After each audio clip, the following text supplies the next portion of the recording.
नमस्कार दोस्तों। आज का हमारा टॉपिक विश्व भूगोल के अंतर्गत आज हम नया टॉपिक लेकर के आए हैं, जिसमें आज हम पढ़ने वाले हैं महासागरीय लवणता के बारे में। जो सैलिनिटी होती है वो महासागरों में कहाँ से आती है, उसके कारण क्या हैं, और वह जो महासागरों में उसका हम वितरण देखेंगे कि आखिर जो लवणता है उसका वितरण महासागरों में कैसे कैसे, कहाँ पे कम है, कहाँ पे ज़्यादा है, इस लवणता को प्रभावित करने वाले कारक कौन कौन से होते हैं, एक एक कारक के बारे में विस्तृत रूप से चर्चा करने वाले हैं। ये काफ़ी इंपॉर्टेंट टॉपिक है ज्योग्राफी का, इसलिए आप इसको अच्छे से पढ़िएगा। और चाहे तो आप एक मैप के अंतर्गत भी इसको आप लवणता को दर्शा सकते हैं कि कहाँ कहाँ पे लवणता कैसे कैसे घट रही है, कैसे कैसे बढ़ रही है, उनको मैं आपके सामने लेकर के आया हूँ। तो सबसे पहले आप एक वर्ड का मैप बिना देखे हुए अपने आप बनाने की कोशिश कीजिए। उसके बाद जो मैंने चीज़ें यहाँ पे बनाई आप उनको देख के अपने आप बना सकते हैं, क्योंकि जब आप कभी ज्योग्राफी से जब कभी आपको लिखने के पर्पज़ से जब कभी ज्योग्राफी पूछी जाएगी तो आपको एक मैप बनाना बहुत ज़रूरी होता है। इसलिए आप, क्योंकि वहाँ पे तो आपके पास कोई साधन तो होंगे नहीं कि आप गूगल सर्च करके मैप बना लिए या कैसे बना लें, तो आपको अपने आप बनाना पड़ेगा। तो कहने का मतलब यही है कि मैप बनाने की प्रैक्टिस कर लीजिए। तो ये मैप बनाइए, उसमें मैं आपको आगे बताता हूँ कि आखिर लवणता है कैसे, महासागरों में लवणता आई कहाँ से। तो दरअसल महासागरों में जो लवणता है वो आती है, अगर जब हम बात करेंगे तो महासागरीय लवणता आती है नदियों के द्वारा, जो नदियों के द्वारा आ सकती है। और जो महासागरों में कह सकते हैं, महासागरीय क्षेत्रों में ज्वालामुखी होता है, ज्वालामुखी के उद्गार से जो लावा निकलता है उसमें भी कहीं ना कहीं नमक के कुछ अवशेष वगैरह का जो है, तो उससे क्या होगा कि वहाँ पर महासागरों में लवणता मतलब कि नमक उसमें आ जाता है। तो सीधी बात है कि लेकिन जो इसका हम वितरण जब हम देखते हैं मैप में, तो जब आप देखेंगे तो ये महासागर की लवणता क्या है, अलग अलग जगह पे अलग अलग हमें देखने को मिलती है। लवणता को मापते कैसे हैं, लवणता कैसे हम कहेंगे कि जैसे हम पढ़ते हैं कि किसी महासागर की लवणता 30 यूनिट है, या हम कहें कि इसकी लवणता, अगर हम बात करें कि जैसे हम पढ़ते हैं टर्की की वाल जी 330 लवणता है, तो आखिर 330, 320, 130 नॉर्मल में अगर जो एवरेज में किसी महासागर की लेंगे तो 35 लवणता मानी जाती है। तो आखिर इसमें मापते कैसे हैं, मान लीजिए जैसे एक अगर हम ले लें 1000 ग्राम, मतलब कि अगर जो 1000 ग्राम अगर जो हम जल ले लेते हैं, तो अगर जिसमें लवणता, अगर जो हम 1000 ग्राम में जितने ग्राम जल के मतलब अगर जल का वाष्पीकरण कर दिया जाए, इस जल को वाष्पीकृत कर दिया जाए, और जो नमक बच जाए, जितने ग्राम नमक बच जाए, वही क्या कहलाता है, लवणता कहलाती है। वही उसकी क्या होती है, लवणता हो जाती है। तो जैसे मान लीजिए 1000 ग्राम में 30 ग्राम नमक है, तो इसकी लवणता क्या हो गई, 30 यूनिट हो गई, मतलब 30 है, ये इसकी क्या हो गई, लवणता हो गई। तो हम कह सकते हैं कि मान लीजिए जैसे यहाँ पे मैंने लिखा हुआ है कि विषुवतरेखीय क्षेत्र में 34 से 35 यूनिट क्या है, लवणता है। तो इसका मतलब ये है कि यहाँ पे 1000 ग्राम जल में 34 से 35 ग्राम इसमें नमक है। कहने का मतलब मेरा वही है कि अगर जो आप 1 ग्राम, कहने का 1 किलो आप नमक ले लीजिए, 1 किलो समुद्री जल ले लीजिए, उसको आप वाष्पीकृत कर दीजिए। समुद्री जल को वाष्पीकृत करने के बाद नमक तो वाष्पीकृत होगा नहीं, तो नमक जो बच जाएगा वही उसकी लवणता होती है। उसको हम यूनिट में डिसाइड करते हैं कितने यूनिट है।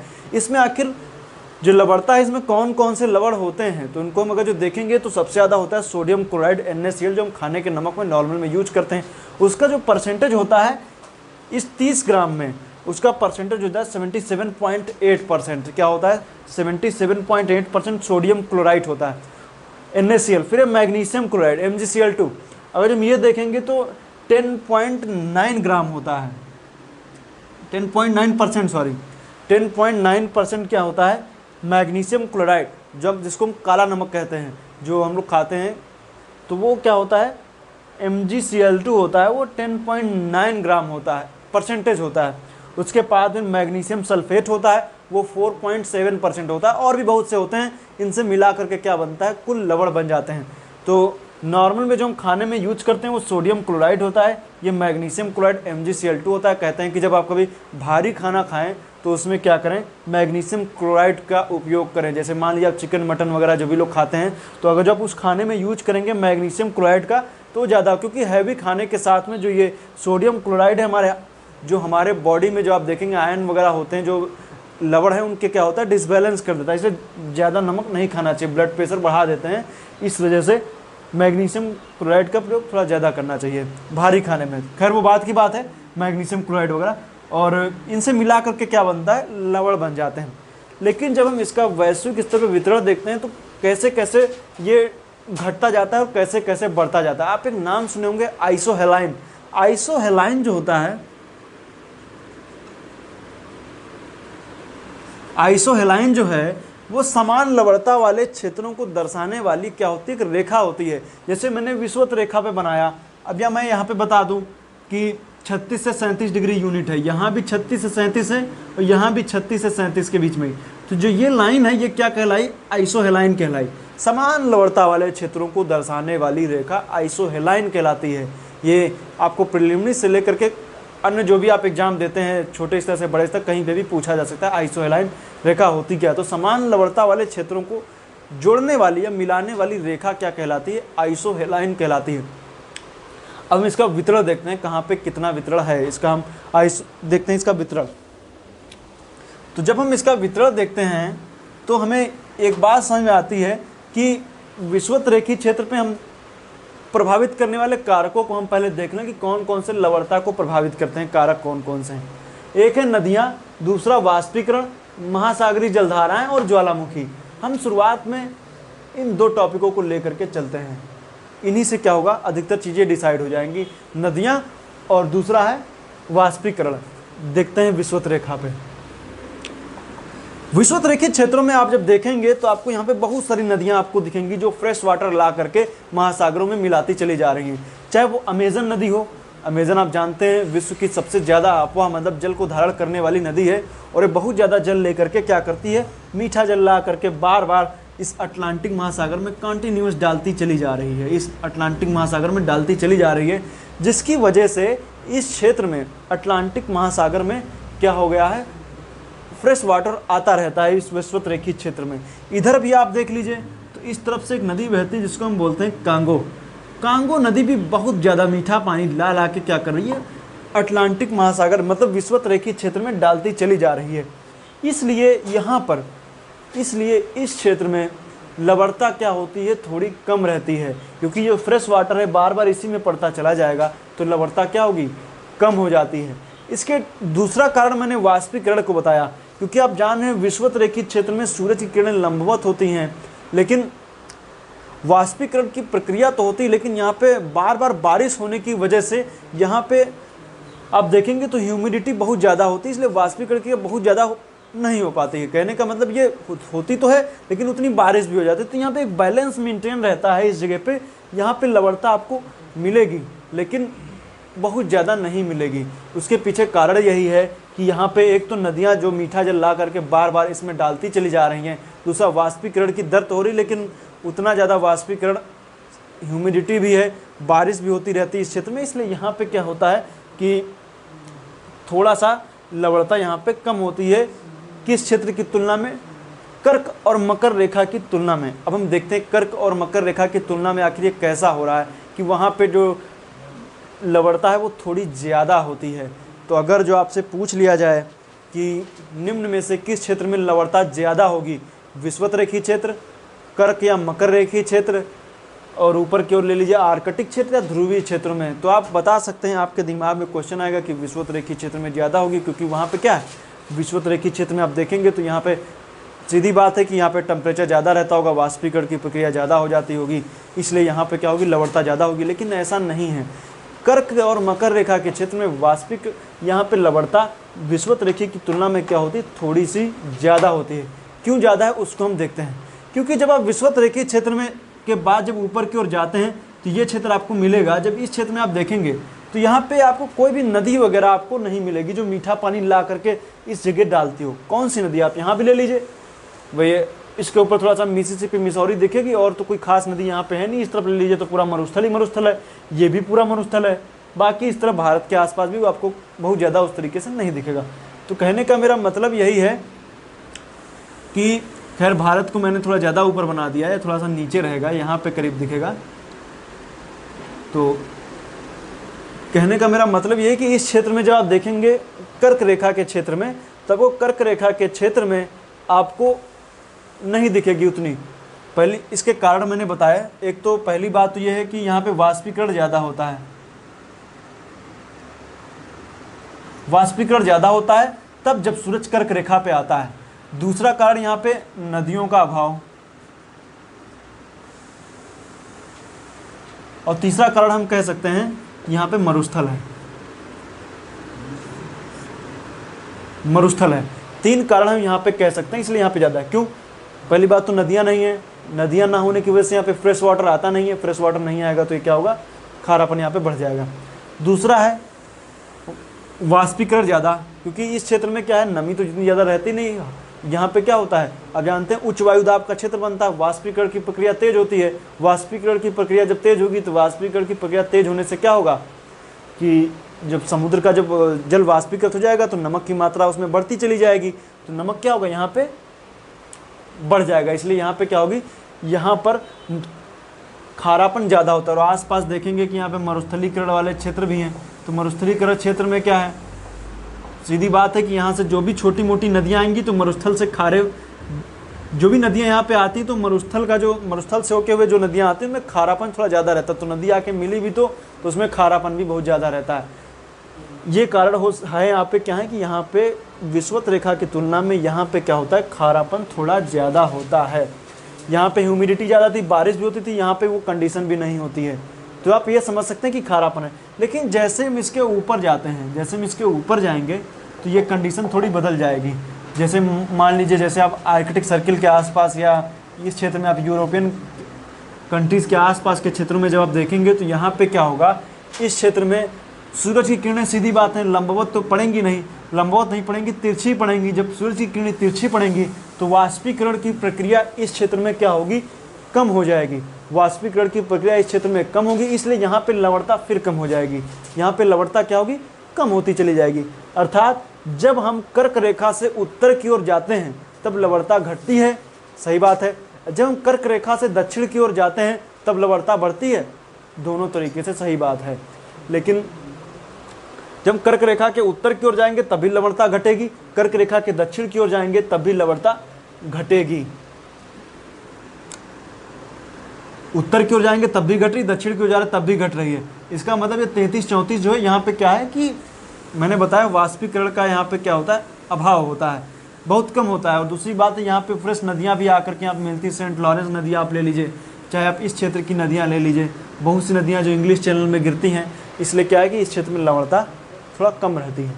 दूसरी बात, हम जैसे और ऊंचाई का मतलब यहाँ पे मैं आपको अक्षांशों से बता रहा हूँ, उच्च अक्षांशी क्षेत्रों में जैसे हम और ऊपर बढ़ेंगे तो हम पहुँच जाएंगे पोलर रीजन में। पोलर रीजन में क्या होता है कि वहाँ पे लवणता जो है वो थोड़ी सी और कम हो जाती है। उसके पीछे 1-2 कारण हो सकते हैं, एक तो वाष्पीकरण का अभाव है, दूसरा वो है कि ग्लोबल वार्मिंग हम कह सकते हैं। ग्लोबल वार्मिंग की वजह से होता क्या है कि ग्लोबल वार्मिंग की वजह से बर्फ़ पिघलती है, और जो बर्फ़ पिघलेगी तो जो फ्रेश वाटर है वो महासागर में आकर के घुल जाएगा, और जो फ्रेश वाटर जब महासागरों में घुलेगा तो उससे क्या होगा, ये इस क्षेत्र में लवणता कम हो जाएगी।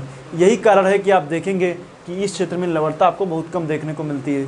कारण यह है कि थोड़ा सा एक तो ग्लेशियर का पिघलना वगैरह, और दूसरा यह है कि सूरज की किरणें सीधी ना पड़ना। जो भी मैं नियम बता रहा हूँ कि कम होती है, बिल्कुल ठीक दक्षिणी गोलार्ध में भी वही नियम काम करते हैं। दक्षिणी गोलार्ध में भी जब जाएंगे तब भी बिल्कुल उसी तरीके से लवणता यहाँ पे क्या होगी, कम होती चली जाएगी। तो इन बातों को आप याद रखिए। फिर हम देखते हैं कि जो मैंने बताया है कि 33 से 35 डिग्री यूनिट विषुवत रेखा पे है, तो क्या ये बात बिल्कुल सही है कि हर जगह 33 से 35 है? इसमें भी कुछ विषमताएं हमें देखने को मिलती हैं। आखिर वो विषमताएं कौन कौन सी हैं, उनको हम देखते हैं। तो मान लीजिए जैसे मैंने यहाँ पे बताया 33 से 34 से 35 मैंने यहाँ पे बताया यूनिट है। तो यहाँ पे जब मैंने बताया यहाँ से नदी आ रही है, कौन सी नदी मैंने बताया, अमेजन बताया। इस तरफ से मैंने बताया कि कांगो नदी आ रही है। दोनों नदियाँ अपना पानी इसमें गिरा दे रही हैं, लेकिन जो पानी इसमें गिरा रही हैं तो ये बीच के क्षेत्रों में तो उतना पानी पहुंच नहीं पाता, क्योंकि इस क्षेत्र में ब्राज़ील की जलधारा बहती है। तो जो ब्राज़ील की जलधारा बहती पानी को बहा ले जाती है अपने साथ में। तो कहने का मतलब ये है कि विषुवत रेखीय क्षेत्र में, तटीय क्षेत्र में जहाँ पे नदियाँ गिरती हैं वहाँ पे क्या होता है कि मुहाने क्षेत्र में लवणता कम होती है, लेकिन जब अगर जब आप खुले समुद्र में चले जाएंगे तो वहाँ पे लवणता फिर बढ़ जाती है। तो जो विषुवत रेखीय या कहें कि जो बीच का क्षेत्र होता है महासागरों का, उसको सलाइना के नाम से जानते हैं। सलाइना मतलब कि आसपास तो क्षेत्र जो है वो कम लवणता वाला है, लेकिन जो मध्यवर्ती क्षेत्र है वो काफ़ी ज़्यादा लवणता वाला होता है, इसलिए उसको सलाइना भी कहते हैं। ये वाला क्षेत्र आप मध्यवर्ती क्षेत्र हर जगह आपको मिलेगा। आप चाहे जहाँ भी किसी भी महासागर की यहाँ पे चले जाइए, यहाँ पे चले जाइए, यहाँ पे चले जाइए, कहीं पे भी चले जाइए, हर जगह आपको ये क्षेत्र मिल जाएंगे। तो आप इसको याद रखिएगा। सलाइना, तो मैंने बताया कि आइसोहेलाइन जो होती है वो समान लवणता वाले क्षेत्रों को दर्शाती है। तो कहने का मतलब यही है कि ये तटों के साथ साथ भी आपको देखने को मिल जाती हैं। अब हम देखते हैं कि जो लवणता वाले क्षेत्र, एक तो आंतरिक समुद्री क्षेत्र हो सकते हैं, एक बाह्य समुद्री क्षेत्र, खुले समुद्री क्षेत्र हो सकते हैं। दोनों जगह लवणता अलग अलग हमें देखने को मिलती है। अब जैसे एग्जाम्पल के तौर पे आप देखेंगे तो अटलांटिक में मैंने बताया कि लवणता थोड़ी सी ज़्यादा है, लेकिन जैसे ही आप आंतरिक क्षेत्रों में टर्की की वान झील ले लीजिए, टर्की की वान झील में क्या है कि वाष्पीकरण की प्रक्रिया तो काफ़ी तेज़ हो रही है, लेकिन वहाँ पे नमक वगैरह वो तो वाष्पीकृत होगा नहीं, वो वहीं पे इकट्ठा रहता है। और नदियों का कोई सोर्स नहीं कि नदियाँ वहाँ पे अपना कोई मीठा पानी वहाँ पे इकट्ठा कर रही हों, इसलिए उस क्षेत्र में लवणता यहाँ पे टर्की की वान झील जो है यहाँ पे लवणता धीरे धीरे बढ़ती चली जा रही है। तो टर्की की वान झील खारे पानी में बहुत ज़्यादा अग्रणी है। कह सकते हैं कि यहाँ पे पानी 330 यूनिट है, मतलब 1000 ग्राम जल में 330 ग्राम जो जल है वो जल मतलब कि नमक उसमें है।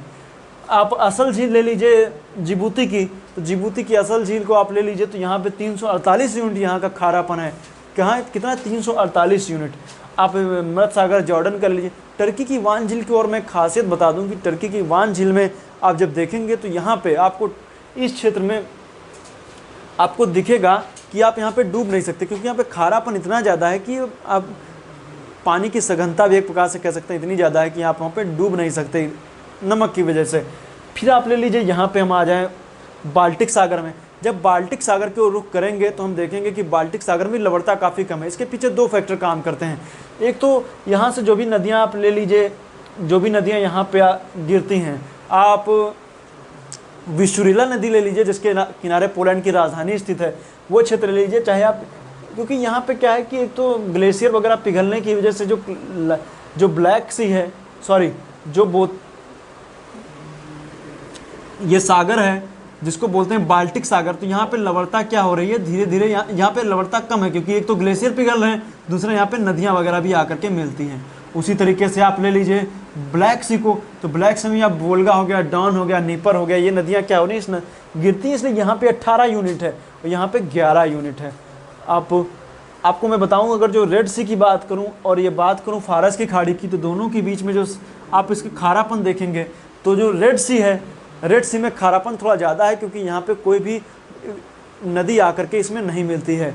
लेकिन जब अगर आप यहाँ पे लेंगे, आप यहाँ पे जो आप ले लीजिए, जैसे मैंने बताया फारस की खाड़ी में दजला, फरात या कहीं यूफ्रेटिस टिग्रिस नदियाँ यहाँ पे फ्रेश वाटर ला के डालती रहती हैं, इसलिए यहाँ पे खारापन थोड़ा सा ज़्यादा रहता है, कम रहता है, सॉरी। तो जब भी आपसे क्वेश्चन पूछा जाए, आंतरिक हो चाहे बाह्य हो, आप उनमें सबसे पहले वहाँ पे खारेपन के स्रोत देखिए और दूसरा देखिए कि उसमें फ्रेश वाटर के स्रोत क्या हैं।